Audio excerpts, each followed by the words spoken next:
Hi, my name's Katie, and today I'm going to share with you how I make delicious kombucha at home.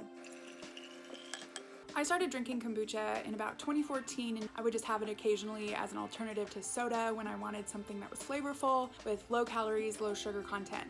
2019, I started drinking it all of the time, and as anybody who drinks kombucha knows, that gets expensive. So beginning of 2020, I decided to dive into making it myself. Since then, I've made approximately 30 to 40 gallons of successful, delicious kombucha. So today, I'm going to tell you about the supplies that you'll need, the recipe, and show you my process. Alright, so now let's go over the supplies that you'll need to brew your first batch of kombucha. First and foremost, you're going to need a vessel, such as this 1 gallon jar right here, to ferment your kombucha in. Next, you're going to need some tea. I here am using loose leaf green tea, but black or green tea bags will work just fine as well. Here, I've got sugar. I find it really helpful to brew my tea in this French press. It's an easy way to strain out the loose leaf tea. The last and most important ingredient you're going to need to make kombucha at home is your SCOBY. SCOBY stands for Symbiotic Culture of Bacteria and Yeast, and in the homebrewing community, it's kind of a contentious topic. Many people think that a SCOBY is just one of these cellulose mats. These are actually created during every batch of new kombucha, so if you don't have one now, eventually, if you keep brewing, you'll have a bunch of them. Many people will say the SCOBY is actually the liquid, and really it is the liquid that's important. I still, after all of my batches, will use both. So you're gonna need 2 cups of starter tea, and if you like, you can also use a mat. So if you don't have one of these, you're gonna need to find one. Sometimes homebrewing stores will have these. The best way to get one is from a friend who already homebrews kombucha. You also can make your own SCOBY. So that's gonna take you a couple of weeks.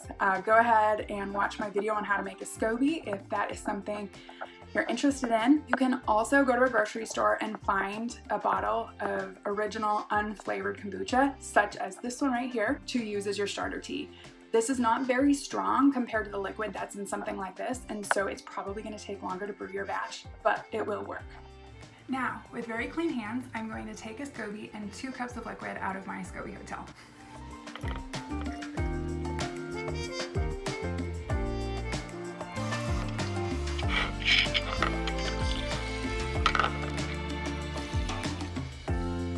There we have it, I am ready to brew. I'm going to start the kombucha brewing process by making a highly concentrated sweet tea. And because the water quality in Santa Barbara isn't very good, it's highly chlorinated and I haven't had a lot of success with using it, I'm actually going to use bottled water. I've been using distilled water for the last few batches and that's been working well, but I think you could probably just use regular spring water or filtered water. When I was living in Northern California, I just used water from the tap and that worked great. So I'm going to put 4 cups of water into my French press and then I'm going to bring that to a boil. I keep the recipe for making kombucha right here in my cupboard. As you can see, there's this common chart, and today we're making 1 gallon. So we're using a 1 gallon jar. We're gonna need 8 tea bags or 2 tablespoons of loose leaf tea, 1 cup of sugar, 10 to 12 cups of water, and then 2 cups of starter, or as we've already discussed, the SCOBY. So you may be, that doesn't add up to a gallon, correct. That's because you're putting it into a 1 gallon vessel and you wanna leave some room at the top. So this is my go-to recipe. This chart keeps things easy. You can see it's gotten a little messy, but this is where I keep a bunch of my kombucha supplies. As my water is heating up, I'm going to prepare my French press to make my highly concentrated tea. My recipe recommends 2 tablespoons. You can use more if you like it stronger. I'm going to do probably 3 today. I find this green tea to be a little mild. Now that my water is up to the proper temperature, I'm going to go ahead and pour it over my tea, and I'm gonna let this steep for 5 minutes. I've tried letting it steep for different times, and that's about the flavor that I like.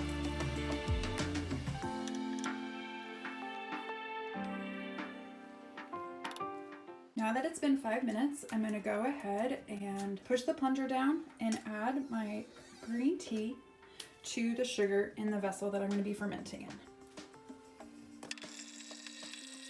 All the tea's been added, I'm going to stir it up. So we need this freshly brewed, sweet, hot tea to cool down completely before we add the SCOBY. And the way I'm gonna speed up that process is by adding cooler water now. So this is already 4 cups. I'm gonna add another 6 cups and see what the temperature's like. All right, I just finished adding the water and it's still a little warm, and so I'm gonna wait a little bit of time before I add the 2 cups of starter and SCOBY. All right, the kombucha is taking a while to cool down, so I stuck it in the fridge while I ate lunch, and now it is finally at a temperature where I feel good about adding the SCOBY and the starter tea. So I just re-washed my hands because you always want to make sure that your hands are super clean when you're touching the SCOBY, just to not introduce anything else to the environment.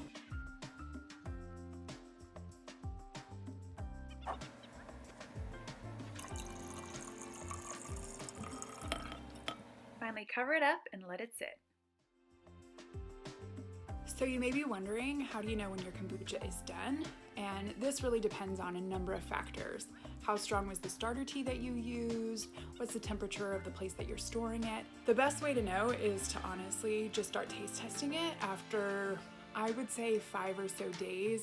It can take as little as that or as long as a month. And so really, it's done when you like the flavor of it. Different people have a different tolerance for the acidicness or the sweetness, and so you should just start trying it, and it's done when you like it. There's also slightly more scientific ways to tell. Usually kombucha is in the 2.5 to 3.5 pH range. If you're interested in that kind of more scientific stuff, you can get pH strips. I've used these ones that I purchased on Amazon. They're not very specific, and so it's really just going to give you a general idea, but it is an option.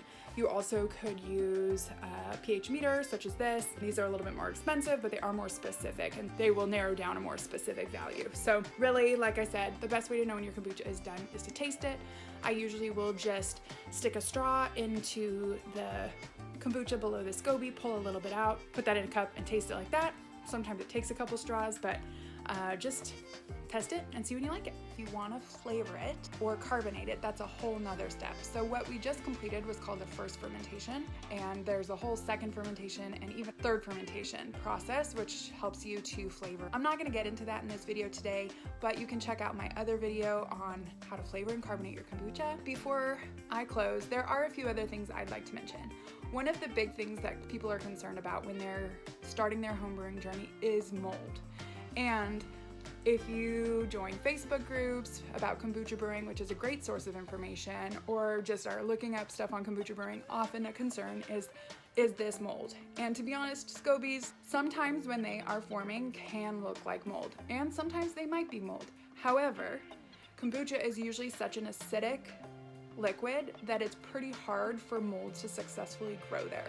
So if you're using that recipe that I used, this one right here, it's a pretty good tried and true method. As long as you don't vary from that, you should be good. However, when in doubt, I would say wait it out. Usually if something's growing in there, it's gonna either get worse in a couple of days, or you'll notice that it's starting to look more like a normal SCOBY.